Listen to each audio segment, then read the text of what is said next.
Outcome Measures, ACE. Hello everyone!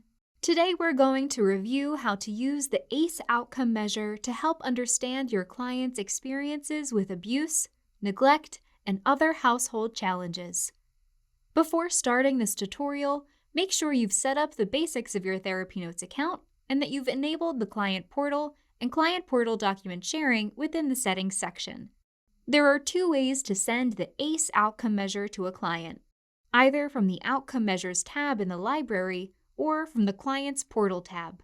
First, let's click Library and then the Outcome Measures tab. Select the ACE questionnaire. A screen about the ACE will open telling you a bit more about the outcome measure itself, as well as a preview of a sample completed questionnaire.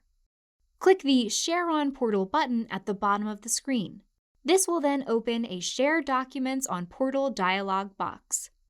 Begin typing in the patient field and select the patient's name you would like to send the ACE to. If you'd like to send any custom instructions to the patient, enter them in the Instructions field and they will be sent with the documents you've selected to share. Then simply click the Send Document Request button and you're all set. Another way to send the ACE to a client is from their Portal tab.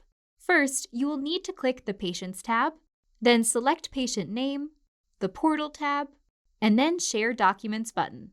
The Share Documents on Portal box will appear. From the drop-down menu, select Outcome Measures, and then in the name of the document box, begin typing and select ACE. Add any necessary custom instructions into the Instructions field and click the Send Document Request button.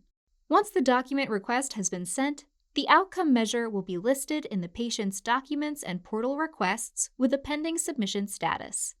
If you have any questions, contact us at 215-658-4550 or email us at support@therapynotes.com. As always, our support is free and unlimited.